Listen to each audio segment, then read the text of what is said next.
When you catch your husband proposing to his CEO in a room full of cheering colleagues, you don't scream. I'm Theodora Albright, 51, the silent mind behind Albright Ventures. I just walked away, took back my 83% share worth $558 million, and watched his world turn to ash. I know some of you are listening to this right now while sitting at your own kitchen table, tracing the worn edge of a laminate countertop, wondering if the sacrifices you make for your family will ever be seen. You skip the new shoes, you pack the leftovers for lunch, you stay up until 2 in the morning balancing the ledger, so your husband can walk into his office the next day looking like a king. You do it because you believe in the partnership. You believe that his success is your success, and that one day, when the hill is finally climbed, you will both stand at the top and look at the view together. I want you to hold on to that feeling as I tell you this, because if you have ever been treated like a burden or an invisible ghost by the person who promised to cherish you, this story is for you. 24 years ago, Richard and I started with nothing but a metal desk, a rotary phone, and a drafty studio apartment in Tacoma that smelled permanently of the dry cleaner downstairs. I was a commercial loan officer back then, a woman who knew how to read the fine print of a municipal bond in her sleep. Richard had the charm.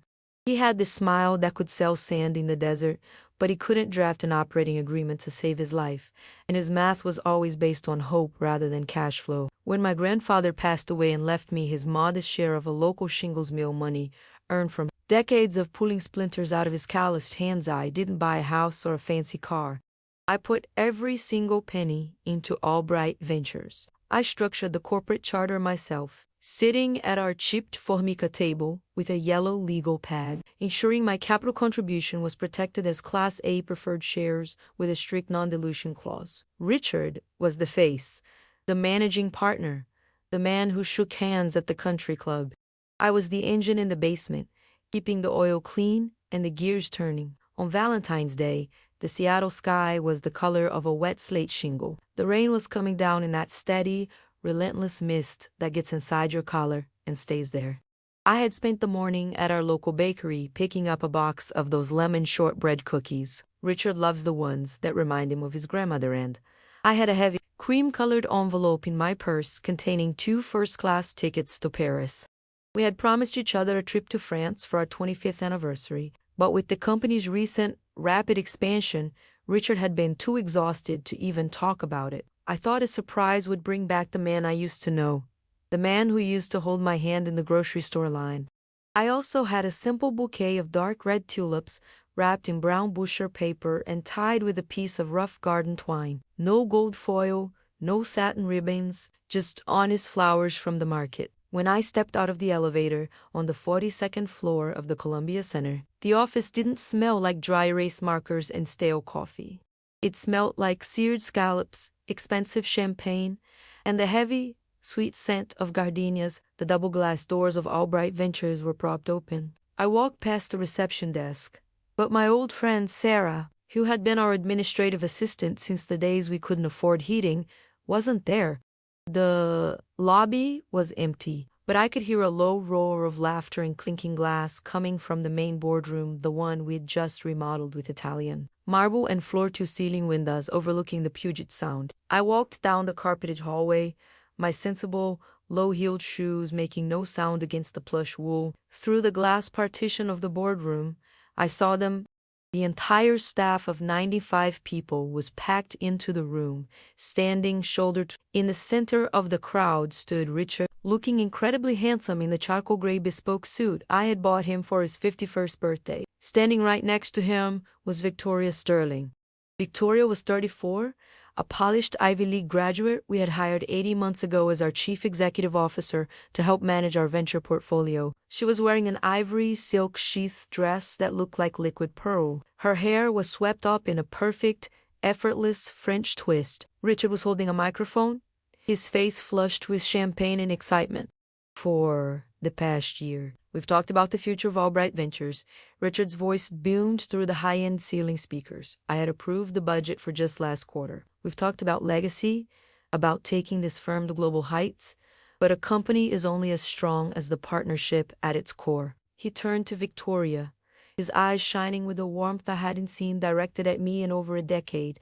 Victoria has not only transformed our balance sheet, Richard said, his voice dropping to a theatrical, tender register. She has transformed my life. She has shown me what it means to be truly matched, intellectually and spiritually. A collective murmur of appreciation went through the crowd. My hand tightened around the brown paper wrapping of the tulips. The stems groaned slightly under the pressure of my fingers. Richard reached into his breast pocket and pulled out a small, black velvet box. He dropped to one knee on the polished marble floor. The crowd gasped, a synchronized intake of breath that seemed to suck all the oxygen out of the hallway. Victoria, Richard said, looking up at her with the exact same earnestness he had used when he proposed to me in the rain outside a Tacoma diner 24 years ago. Will you do me the honor of becoming my wife and my permanent partner in all things? Victoria covered her mouth with her hands, her manicured nails gleaming under the LED lights. She nodded vigorously, tears spilling over her perfectly blushed cheeks. Yes. Oh my God. Yes, Richard. The room erupted. People clapped, whistled, and stamped their feet. Richard stood up, slid a massive, emerald-cut diamond ring onto her finger, a ring that must have cost at least $80,000, pulled her into a deep, passionate kiss. He raised her hand with the ring toward the crowd, and the cheers grew louder. I stood in the shadow of the hallway, a 51-year-old woman in a beige raincoat, holding a $5 bouquet of tulips and 2 paper tickets to Paris. At that moment, Sarah, who was standing near the back of the room, holding a tray of champagne flutes, turned her head and saw me through the glass. Her face went entirely white. The tray in her hands tilted, the crystal glasses rattling against each other like dry bones. She made a move to step toward the door, her eyes filled with a raw, agonizing pity that hurt worse than the betrayal itself. I met Sarah's eyes through the glass. I didn't cry.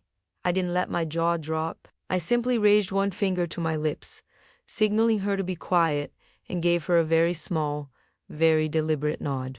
I looked at Richard. He was laughing now, pouring champagne directly from a magnum bottle into Victoria's glass, his arm draped possessively around her waist. He looked so safe. He looked like a man who believed he had successfully transitioned from his old, dusty past into his shiny, prestigious future without having to pay the toll. He thought I was at our home in Bainbridge Island, waiting to cook him a Valentine's Day dinner. He thought I was the quiet, loyal dog who would stay on her rug, satisfied with whatever scraps of attention he chose to bring home. I turned around. I walked back down the hallway, past the empty reception desk. I laid the red tulips gently on the polished granite counter, right next to the bronze plaque that read *Albright Ventures*. I didn't drop them in the trash. I left them there, a small, vibrant splash of red against the cold, gray stone. When I stepped into the elevator, the door slid shut with a soft, expensive hiss. I stood in the mirror of the elevator cab, looking at my reflection. My hair had some gray at the temples, which I didn't dye because I felt I had earned every single strand. My skin had the fine lines of a woman who had spent years squinting at spreadsheets and laughing at jokes that weren't always funny. I looked like a woman who had built a life with her own hands. And as the elevator dropped 42 floors, I felt a strange, icy calm settle over my bones. The panic didn't come. The tears didn't come. If you've ever felt your heart physically slow down in a moment of crisis, not speed up in fear, but drop its tempo, beat by heavy beat, until you can hear the absolute silence inside your own mind, you know exactly what I felt. It is the cold, clean clarity of survival. I walked out of the building into the gray Seattle drizzle, unlocked my 10-year-old slate gray Volvo, and sat in the driver's seat. The smell of damp wool and the faint scent of the lemon shortbread cookies filled the small cabin. I pulled the cream-colored envelope from my purse, took out the Paris boarding passes, and tore them cleanly in half. I dropped the pieces into the passenger front. Then I reached into my bag and pulled out my reading glasses and my phone. It was for 15 p.m. on a Friday. The financial markets would close in 15 minutes. I dialed my personal attorney and lifelong friend, Arthur Pin. He had been my grandfather's lawyer, and he was the only person who knew the true structural anatomy of Albright Ventures. Thea, Arthur's dry, gravelly voice came through the speakers. I thought you were on your way to surprise Richard. The surprise is over, Arthur, I said, my voice steady, sounding as clear as water flowing over stones. I need you to execute the immediate redemption of my Class A preferred shares under Section 9.2 of the partnership agreement. I want the entire capital position liquidated and transferred to my private trust account at Union Bank. Now, there was a long, heavy silence on the other end of the line. I could hear the rustle of papers as Arthur, 72 years old and sharp as a razor, sat up in his leather chair. Thea, he whispered, his voice laced with a sudden, deep gravity. If you pull your Class A capital, you are withdrawing 83% of the firm's liquid asset base. You are taking $558 million off their books before the weekend. The commercial paper they've issued, the leveraged acquisitions Victoria has been signing, the whole structure will collapse by Monday morning. I know, I said, looking at the rain sliding down my windshield. Do it. The hum of the Bainbridge Island ferry's diesel engines vibrated through the floorboards of my old Volvo. A steady, grounding rattle that kept me anchored to the present. Outside, the Puget Sound was a churn of gray-green water capped with white foam from the rising wind. Most people on the commuter run were looking at their phones, winding down from their corporate weeks or planning their weekend dinners. I sat in my car, my hands resting lightly on the steering wheel, watching the rain strike the windshield in heavy, irregular slaps. If you've ever had to drive home knowing your life has just split into a before and an after, you know the strange, hyper-focused silence that fills the car. You don't turn on the radio. You don't look at the clock. You just watch the yellow lines on the asphalt, concentrating on the simple mechanics of staying in your lane because everything else in your world is spinning out of orbit. By the time I pulled into the driveway of our cedar shingle home on the water, the sky had bruised into a dark, heavy purple. The house was cold. I had turned the thermostat down before leaving that morning, expecting we would be spending the weekend at a boutique hotel in downtown Seattle before our flight to Paris.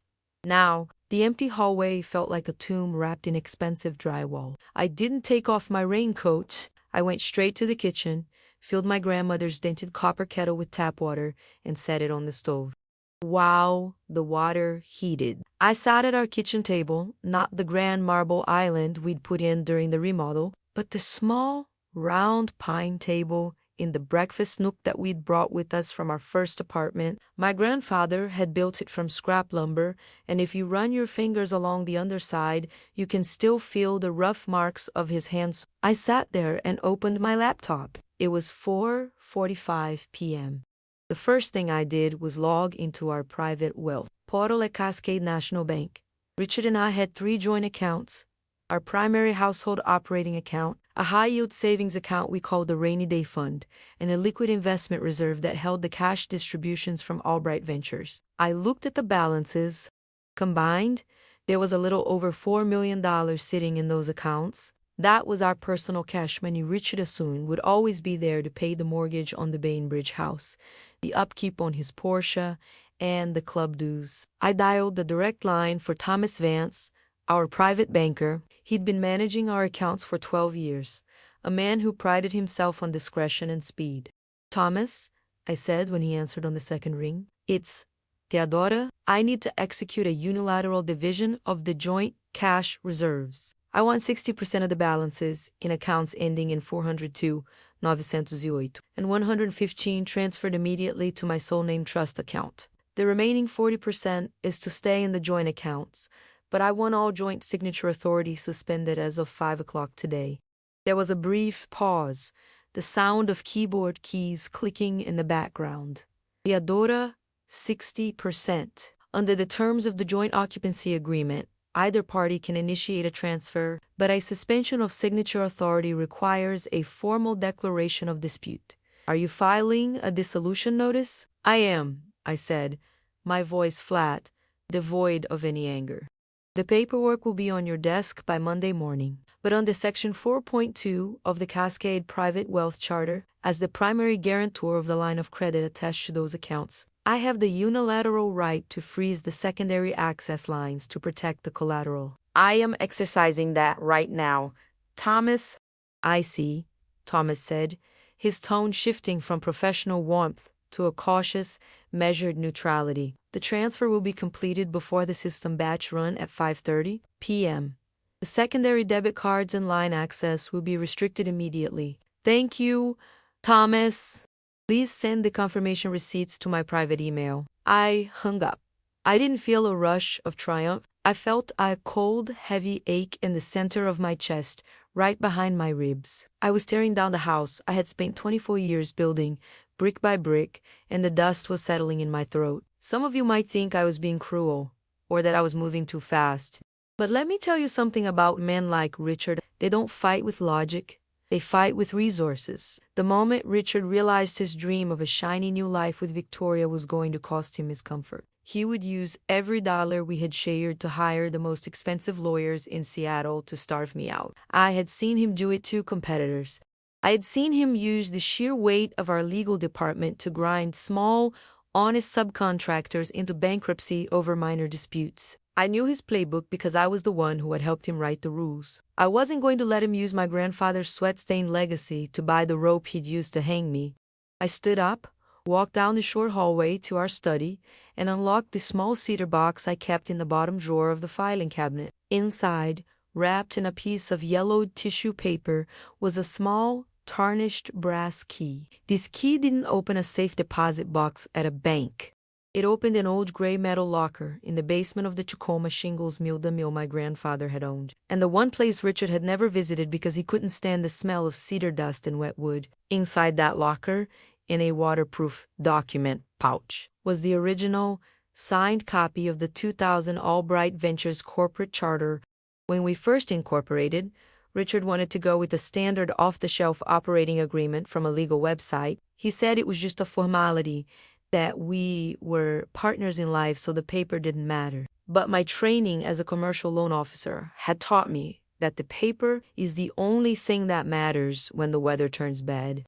I had spent 3 weeks drafting that charter by hand, sitting at our chipped formica table under the dim light of a single bulb, while Richard slept on our sagging mattress in the next room. I had inserted a very specific clause, asterisk class, a preferred shares hold a 72-hour unilateral redemption, right in the event of a material restructure or unapproved management alignment. Asterisk when Richard and his board had appointed Victoria as CEO 18 months ago, they had restructured the executive voting pool to give her a 10% equity stake. They thought they were being clever, diluting the Class B common shares to make room for her. But they had forgotten, or perhaps they had never realized, that my Class A shares were non-dilutable. By changing the executive voting pool without my written, notarized consent, they had triggered the material restructure clause. I had kept that trigger in my pocket for 18 months, not because I suspected Richard was cheating on me back then, but because I had noticed a shift in his eyes whenever he talked about the company's new direction. I had noticed how he stopped asking for my input on the acquisitions, how he started referring to the firm as asterisk, his asterisk creation rather than asterisk hours asterisk. I had kept it as a shield, hoping I would never have to use it. Now, it was my sword. My phone buzzed on the desk. It was Artia. His voice was gravelly, the sound of a man who had smoked too many cigars in his youth and spent too many years reading bad contracts. I've reviewed the redemption notice. It's tight. If we file this with the corporate registry and the clearinghouse tonight, the wire instruction will hit their main operating account at Bank of America at 8 a.m. on Monday. But you need to understand the scale of what you're doing. Albright Ventures has $32 million in short-term commercial paper maturing on Tuesday. They've leveraged their commercial real estate holdings to fund the new logistics acquisition in Portland. If $558 million is withdrawn, their debt-to-equity ratio will breach the covenant threshold. The bank will call the entire line. I know, I said, staring at the rain-streaked window. They will have to declare insolvency within 72 hours, unless Richard or Victoria can find a private equity firm to inject $500 million over the weekend. Arthur continued, his voice dropping to a gentle, concerned whisper. Thea. Nobody is going to write a check that size to a firm whose primary founder and capital engine has just walked out the door. It looks like a sinking ship. It is a sinking ship, Artha, I said. I'm just the first one to take a lifeboat. There was a long silence. Then I heard the faint rustle of paper as Arthur sighed. You've always been the smartest one in the room, Thea. Richard never deserved your shadow, let alone your light. I'll initiate the clearinghouse transfer now. It's done. Thank you, Arthur. As I hung up, the kitchen kettle began to whistle a low, rising hiss that filled the quiet house. I walked back to the kitchen, poured the steaming water over a simple black tea bag in a chipped ceramic mug, and sat back down at the pine table. Suddenly, my phone on the counter began to vibrate. The screen lit up with Richard's name. Below it, a string of text messages began to roll in, the notifications popping up one after another like small, urgent explosions. Asterisk. Tia, where are you? Asterisk. Tia. Sarah said she saw you at the office. Please tell me you didn't see that. Asterisk. Tia, pick up. It's not what it looks like. We need to talk. Asterisk. Thea. Why is my corporate card declined? Asterisk. I didn't answer. I didn't even swipe the screen to read them.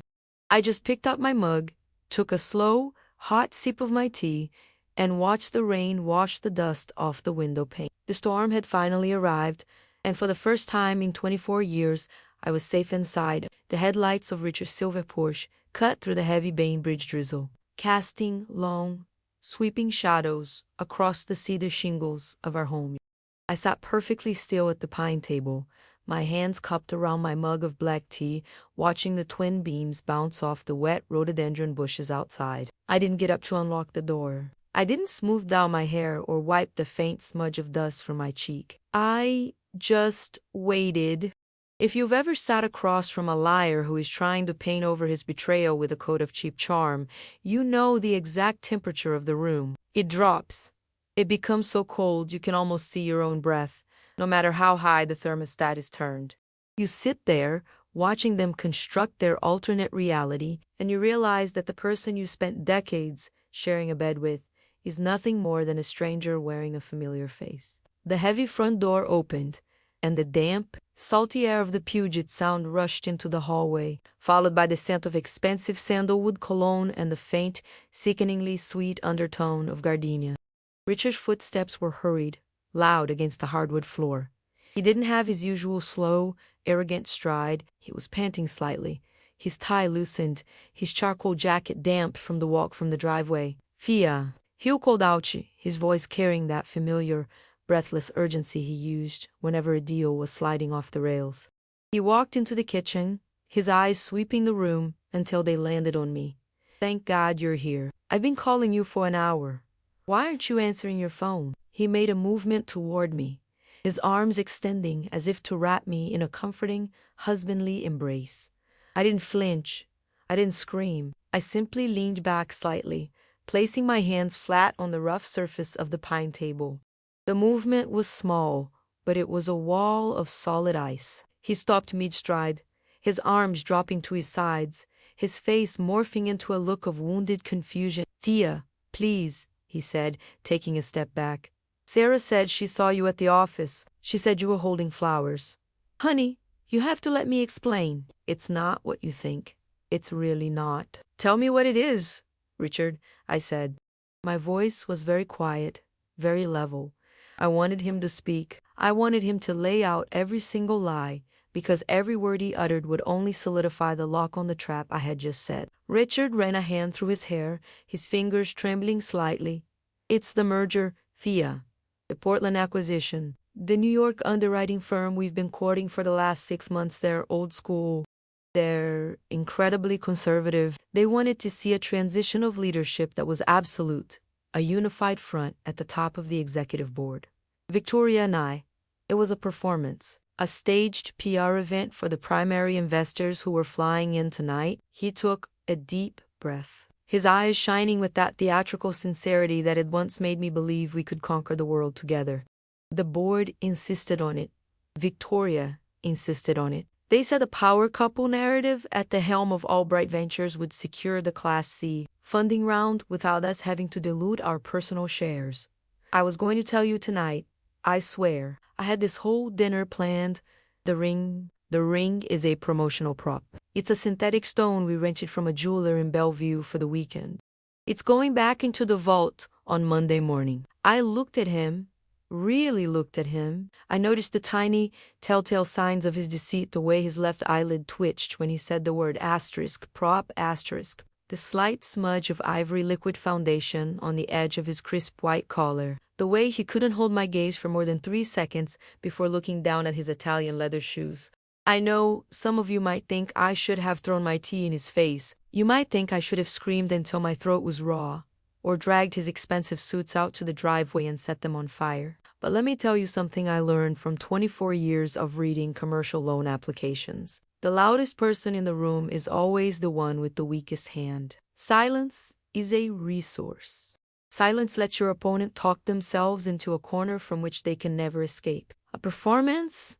I whispered, letting my voice tremble just a fraction. I needed him to believe I was broken. I needed him to think I was the same soft, compliant woman who had spent 24 years accommodating his ego. You kissed her, Richard. You looked at her the way you used to look at me when we were living in that drafty studio in Tacoma. I was acting. Honey, he said quickly, taking a step closer, his voice dropping into that patronizing, soothing register he used when he wanted to quiet a difficult client. It was just the energy of the room, the champagne, the pressure. You know how much is riding on this Portland deal? It's our legacy. It's everything we've worked for. He paused, his eyes narrowing slightly as he remembered why he had rushed home in such a panic. Look, we can talk about this all weekend. I will do whatever it takes to make this up to you. But Thea, my corporate credit card was declined at the ferry terminal. I had to pay the toll with spare change from the consul. And when I checked the online portal, our joint savings and the liquid reserves, they've been restricted. Thomas Vance won't take my calls. What did you do? I looked down at my grandmother's copper kettle sitting cold on the stove. I was hurt, Richard, I said, keeping my voice soft, letting a single tear slide down my cheek. I hated myself for the theater of it, but it was necessary. I saw my husband proposing to another woman. I called Thomas in a panic. I wanted to make you feel what I was feeling. I told him to lock the personal accounts because I didn't want our family money being spent on her. I wanted you to have to come home and face me. Richard let out a long, loud sigh of relief. His shoulders visibly sagged, and a tiny, arrogant smirk played at the corner of his mouth before he quickly wiped it away. He thought he had diagnosed the problem. In his mind, this was just a standard, emotional wife reactional, temporary fit of hysterics that could be managed with some soft words, a bunch of expensive flowers on Monday, and a few days of patient coddling. He had no idea that while he was analyzing my tears, the Federal Reserve's automated clearinghouse network was already processing a preferred redemption file that would tear his financial spine out through his throat. Oh, sweetheart, Richard said, his voice dripping with condescending warmth. I understand. You reacted out of pain. It's okay. I'm not even mad about the accounts. But we need to get those restrictions lifted first thing Monday morning. It looks incredibly unprofessional for my cards to be bouncing, especially with the New York underwriters in town. I'll tell you what, I'll stay at the Westing in Bellevue tonight to give you some space. We'll both cool down. I'll have our marketing team draft a formal statement to clarify the board's PR strategy, and we'll sit down with Thomas on Monday to sort out the personal ledger. Does that sound fair? Yes, I whispered, keeping my eyes lowered. That sounds fair. Good girl, he said, reaching out to pat my shoulder. The touch made my skin crawl, but I didn't move. Get some rest, Tia. We'll fix this. We always do. He turned and walked out of the kitchen. A moment later, the front door clicked shut, and the roar of his Porsche's engine faded down the gravel driveway, leaving nothing but the steady, rhythmic dripping of the rain on the cedar deck. The silence returned, but it didn't last long. 30 minutes later, another pair of headlights appeared in the driveway. This time, it wasn't a sleek German sports car. It was a rusted, 10-year-old blue Subaru that rattled like a tin can full of nails. I stood up and opened the front door before she could even knock. Sarah was standing on the porch, her thin shoulders hunched against the wind, holding a worn canvas grocery bag tightly against her chest. Her face was pale, her eyes redreamed from crying. She looked like she had just survived a train wreck. "Thea," she whispered, her voice cracking. "I couldn't stay there. I couldn't watch them celebrate after what they did to you." "Come inside, Sarah," I said, pulling her into the warm hallway and shutting out the storm. I took her wet coat and hung it in the closet, then led her into the kitchen. I poured her a cup of the hot tea and set a bowl of simple, warm potato soup in front of her, the kind of humble food we used to share 20 years ago when we were working late nights in the Tacoma office. Sarah took a slow sip of the tea, her hands shaking against the ceramic mug.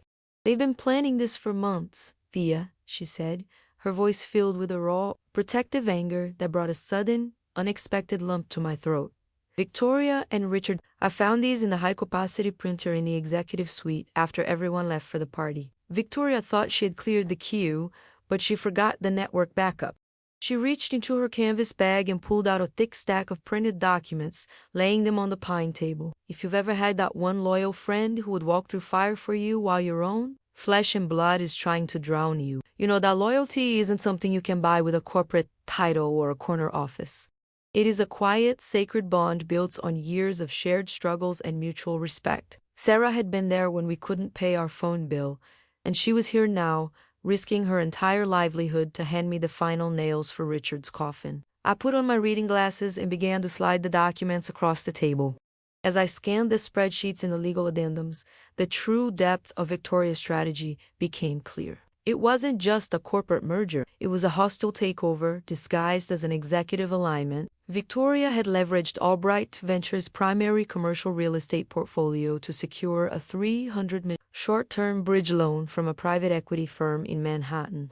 The loan was set to fund the final phase of the Portland acquisition on Tuesday morning. But there was a gotcha, highly aggressive covenant clause hidden in the fine print on page 47. If the firm's liquid cash reserves fell below $80 million at any point before the closing of the Portland acquisition, the Manhattan lender had the immediate, unilateral right to declare a technical default.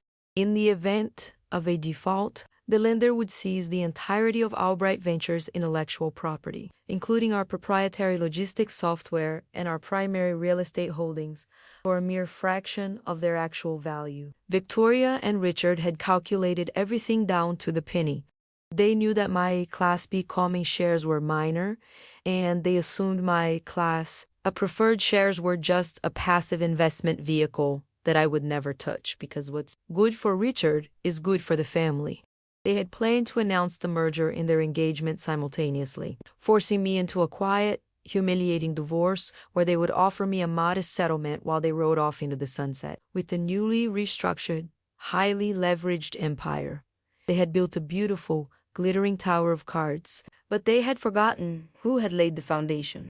By initiating the redemption of my Class A preferred shares, I wasn't just taking my $558 million and walking away, because the wire transfer was scheduled to clear the Federal Reserve Network at 8 a.m. on Monday morning. Albright Ventures' primary operating account would be drained to near zero before the bank doors even opened.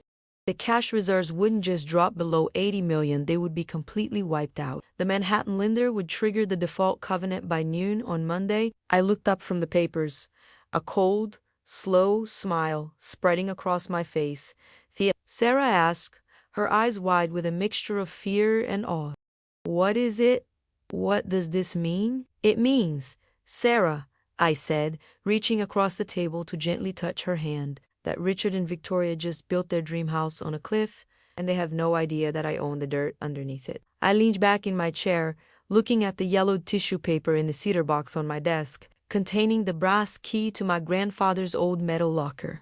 The legal machinery was already in motion. The automated ledger batch runs were processing. The silent execution of Albright Ventures had begun, and there was absolutely nothing they could do to stop it. On Monday morning, the Seattle sky didn't offer any dramatic thunder or flashing lightning. It was just a heavy, flat gray, the kind of day where the clouds hang so low they seem to scrape against the tops of the Douglas firs. I woke up at 4:30, long before the Salisbury fog had even begun to lift from the Bainbridge shoreline. I didn't rush. I made a pot of black coffee in my grandmother's dented steel French press, watching the dark grounds rise and fall through the glass. If you've ever had to dress for a battle you knew you were going to win, you know that you don't wear armor. You wear your normal clothes. You wear the things that remind you of who you were before the world tried to tell you that you were nothing. I chose my charcoal gray wool suit day one I'd bought off the rack at a department store 5 years ago for a transit authority audit. It wasn't designer. It didn't have the liquid drape of Victoria's silk dresses, but it was honest. It was clean. On my left wrist, I strapped my grandfather's old silver watch, the one with the scratched acrylic crystal and the heavy mechanical tick that you can hear from across a quiet room. I took the 610 ferry into the city. The commuter cabin was quiet, filled with the soft rustle of newspapers and the smell of damp coats. I sat by the window, my hands resting on a dark green leather folder containing the original 2000 corporate charter and the stamped clearinghouse receipts Arthur had sent over on Sunday night. I know some of you are listening to this right now and your heart is beating a little faster because you've spent years being the quiet one. You've been the one who took the back seat, who let someone else take the credit, who convinced yourself that as long as the family was happy, your name didn't need to be on the letterhead. If that's you, I want you to take a deep, slow breath with me, because the moment you decide to stop hiding your own strength is the moment the ground beneath your feet finally stops shaking. When the elevator doors opened on the 42nd floor of the Columbia Center at 7:45, the lobby was silent.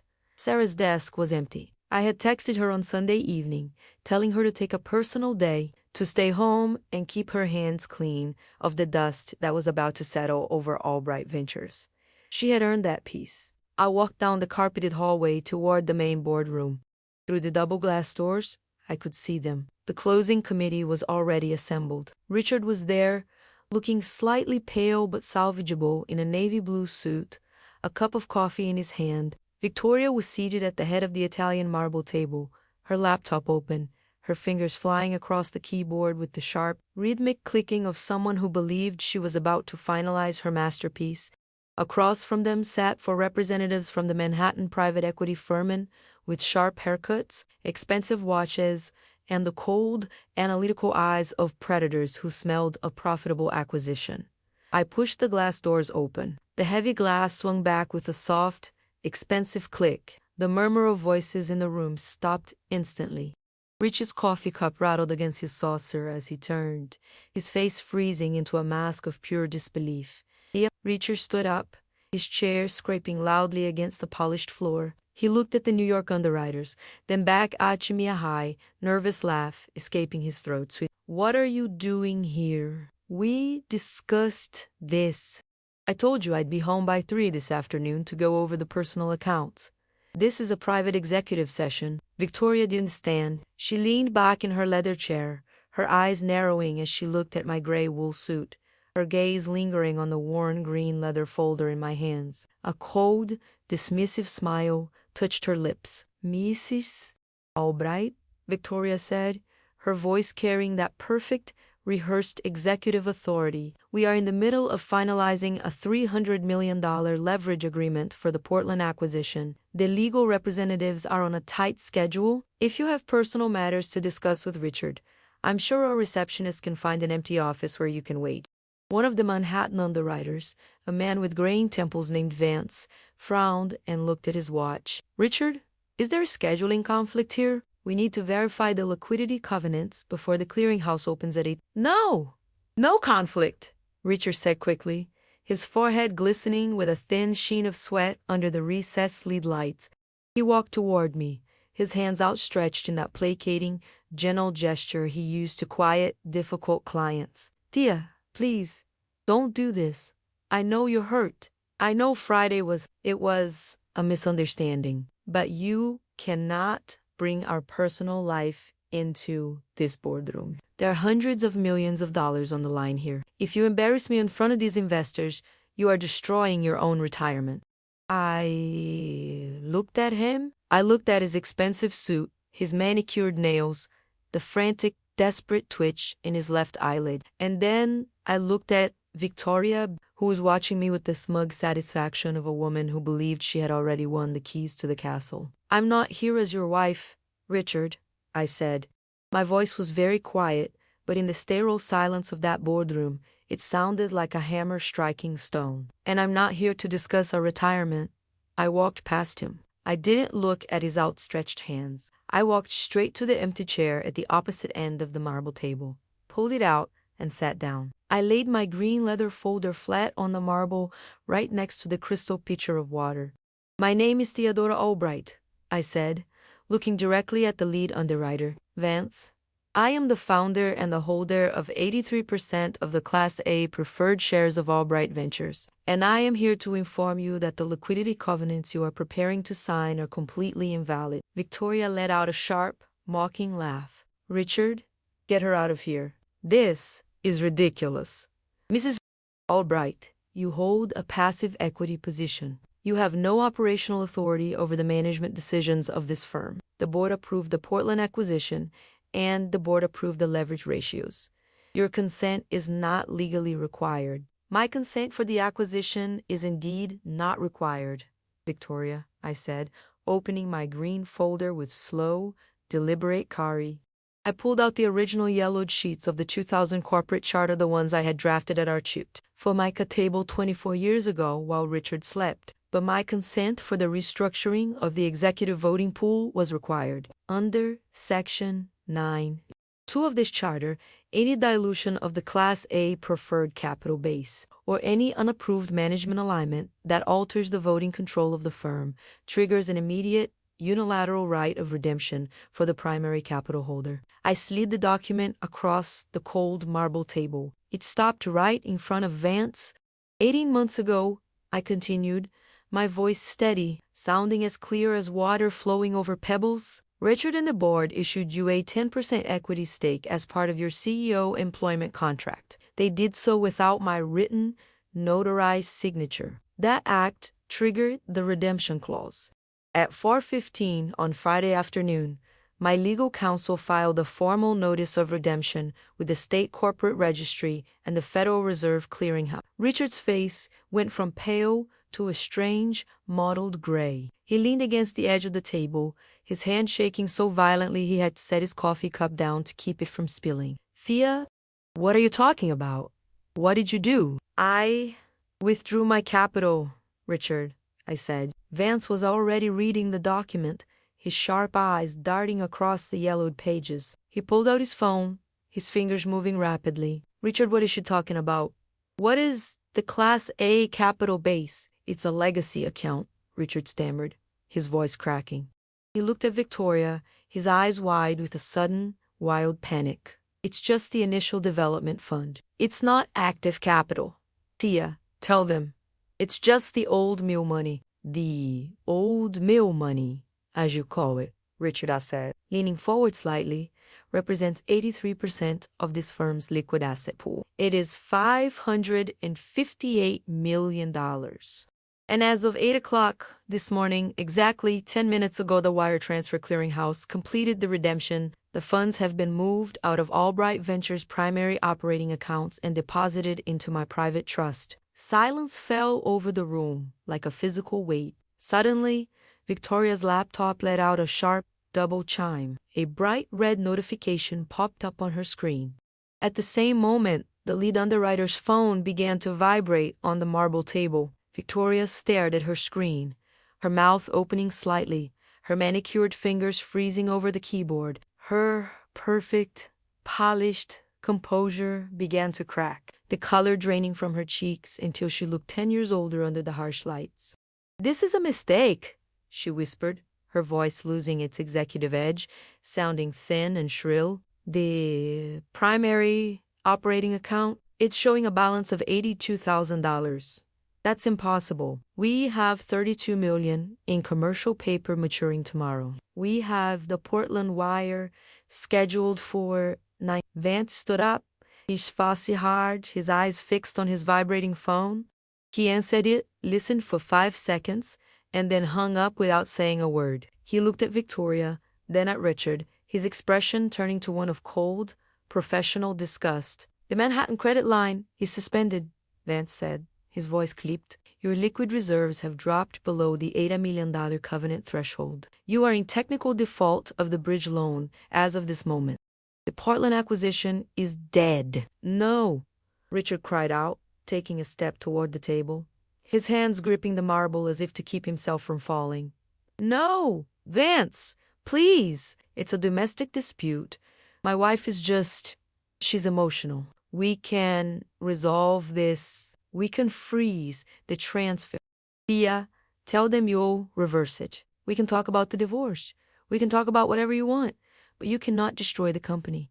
I stood up. I buttoned my gray wool jacket, my fingers steady against the horn buttons. I picked up my green leather folder and tucked it under my arm. I looked at Richard, the man I had spent 24 years building a life with. The man who had stood in a room full of cheering people on Friday and raised another woman's hand with an $80,000 diamond ring. He looked so small. He looked like a child who had dropped his favorite toy in the mud and was screaming at the sky because it wouldn't clean itself. It's not a domestic dispute, Richard, I said, my voice carrying the quiet, heavy dignity of every woman who has ever had her sacrifices treated like a footnote in a man's biography. It's just business. You wanted a partner who was matches you intellectually and spiritually. You wanted a partner who was focused on the future. I'm just giving you the space to find her. I turned and walked toward the glass doors. Thea, Richard screamed, his voice cracking with a raw, ugly desperation that echoed through the high ceilings of the boardroom.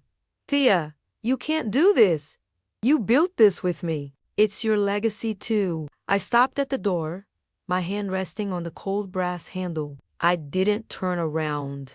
I didn't need to look at his face to know that the man I had loved was already gone, replaced by the hollow shell of his own vanity. I didn't build it asterisk with asterisk you, Richard, I said, my voice quiet but perfectly clear. I built it asterisk for asterisk you, and today, I'm taking it back. The collapse of Albright Ventures was not a sudden, spectacular explosion, but a slow, grinding deflation that played out over the next 6 weeks in the back pages of the local business journals. When you pull the financial spine out of a company, the limbs don't stop moving right away. They just twitch in confusion until the cold reality of the ledger finally sinks in. The $32 million in commercial paper that matured on Tuesday went unpaid. By Thursday afternoon, the state regulatory authorities had suspended their trading license, and by the following Friday, the Italian marble boardroom in the Columbia Center was locked. The glass doors chained shut by a court-appointed receiver. Victoria Sterling, ever the pragmatist, did not stay to watch the ship go under. I learned through Sarah that Victoria had packed her designer leather suitcases and boarded a flight to Chicago before the ink on the default notice was even dry. She didn't offer to help Richard with the bankruptcy filings, nor did she return the synthetic emerald-cut diamond ring she had so proudly displayed to the cheering crowd on Valentine's Day. In her world, a partner was only as valuable as the leverage they brought to the table, and Richard, stripped of his $5-100-50-8-million shield, was nothing more than liabilities and bad press. Richard's Porsche was repossessed 3 weeks later. I watched from my kitchen window as the flatbed tow truck backed down our gravel driveway on Bainbridge Island, the yellow hazard lights flashing against the dark cedar shingles of the house. I didn't feel a surge of petty joy. I didn't walk outside to mock him or gloat.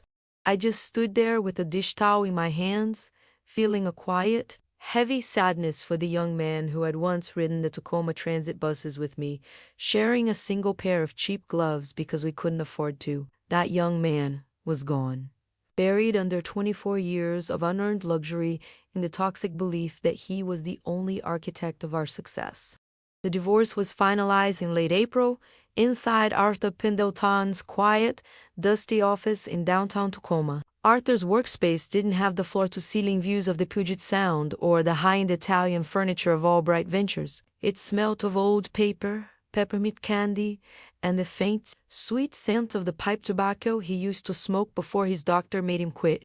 It was a room that had seen 50 years of human struggle, of families dividing their lives into neat, painful columns of assets and debts. Richard sat across from me at Arthur's heavy oak desk. He was wearing a simple, off-the-rack, blue blazer that looked slightly too loose around his shoulders, and his hair, which had always been perfectly styled, had visible streaks of silver that he had stopped trying to dye. He didn't look at me. He kept his eyes fixed on the manila folder in front of him, his fingers tracing the edge of the cardboard as if searching for a way out of the room. "We've structured the division of the remaining personal assets as discussed," Arthur said, his gravelly voice filling the quiet room with a calm, professional authority. "Theodora will retain sole ownership of the Bainbridge Island property, having purchased your equity share using her independent trust capital. You will retain the liquid cash remaining in the secondary personal accounts, totaling approximately $1.6 million, as well as the family cabin in Cleel." Arthur paused, looking over the top of his reading glasses at Richard.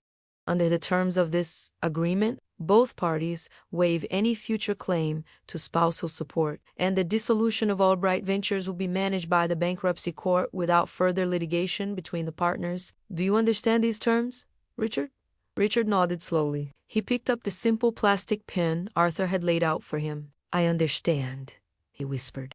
"If you've ever had to sign your name to a document that officially ends a quarter-century of partnership, you know the strange, hollow sound the pen makes against the paper. It's a dry, scratchy scratch that seems far too quiet to represent the death of a marriage. I watched Richard write his name on the final page. I knew some of you might be waiting for me to demand every single penny he had left, to strip him of his remaining cash and leave him with nothing but the clothes on his back. I could have done it. With Arthur's help and the documentation Sarah had provided, I could have dragged him through the courts for years, exposing every minor financial indiscretion and ensuring his complete, permanent ruin. But let me tell you something I've learned from 51 years of living. Real strength doesn't need to kick a man when he's already on the ground. True power is knowing you have the ability to destroy someone and choosing to walk away with your dignity intact instead. I didn't want his remaining cash. I didn't want his mother's small cabin in the woods. I wanted my peace. I wanted to look in the mirror every morning and see a woman who had protected her grandfather's legacy without losing her soul in the process. I took the pen from Richard's hand, signed my own name below his, and slid the green leather folder back to Arthur. "It's done," Arthur said softly, closing the file with a decisive, gentle tap. "You are both free." Richard finally looked up. His eyes were redrimmed, his face lined with an exhaustion that no amount of expensive skincare could hide. He opened his mouth to speak, then closed it, looking down at his hands. "Thea," he said, his voice barely audible over the hum of the old radiator in the corner. "I'm sorry. I lost my way. I thought I was building something that would prove I belonged in those rooms. I forgot who actually put me there." "I know you did, Richard," I said, my voice quiet, completely free of the anger that had carried me through the last 2 months. "I hope you find whatever it is you're actually looking for." I stood up, picked up my purse, and walked out of the office into the cool, gray Tacoma rain. 3 months later, the old Tacoma shingles mill was officially reopened. I didn't turn it back into a timber operation. The world had enough cedar shingles, and my grandfather's hands had done enough heavy lifting for 3 lifetimes. Instead, I used a portion of my liquidated Class A capital to establish the Albright Community Trust nonprofit incubator and micro-lending cooperative designed to fund local, independent businesses owned by women and working-class families who couldn't get a fair hearing from the big commercial banks. We set up our offices in the old gray metal building at the edge of the mill property, right where my grandfather's locker had stood for 50 years. We didn't buy Italian marble or designer leather chairs. We used local fir wood for the desks, and we kept the original concrete floor, polished until it looked like the gray-green waters of the Puget Sound. Sarah was the first person I hired. She sits at the front desk now, her warm, familiar smile greeting every young mother, every retired tradesman, and every local artisan who walks through our doors looking for a chance to build something with their own hands. She isn't an administrative assistant anymore. She is our director of operations, a woman who finally has her name on the letterhead and a salary that reflects the true, invaluable weight of her loyalty. Sometimes, on quiet Friday afternoons after the staff has gone home, I sit at the small, round pine table in the corner of my office. The same table my grandfather built from scrap lumber. The one where I drafted the original Albright Ventures charter 24 years ago. I make a pot of black tea in my grandmother's dented copper kettle, watching the steam rise against the windowpane, listening to the rain tap against the tin roof of the old mill. I know some of you are sitting at your own kitchen tables right now, looking at the bills, wondering if the sacrifices you're making for the people you love will ever be recognized. You might be feeling invisible, like a ghost in your own home, carrying the weight of everyone else's dreams while your own are left to gather dust in the corner. If that is you, I want you to remember this. Your worth is not defined by the appreciation of people who only value you for what you can give them. Your strength is an engine, and you have the power to decide who gets to ride in the car and who has to walk. Love is a gift, not a line item in a budget, and the most expensive lesson I ever learned was that you cannot buy loyalty from a man who has already sold his own dignity. As the late autumn twilight began to settle over the Tacoma shoreline, casting long, peaceful shadows across the water, I reached down and touched the cold, scratched acrylic crystal of my grandfather's silver watch on my wrist. The mechanical tick was steady, rhythmic, and clear, a quiet reminder that the time was finally mine, and that the foundation I had built with my own hands was still standing, stronger than the storm.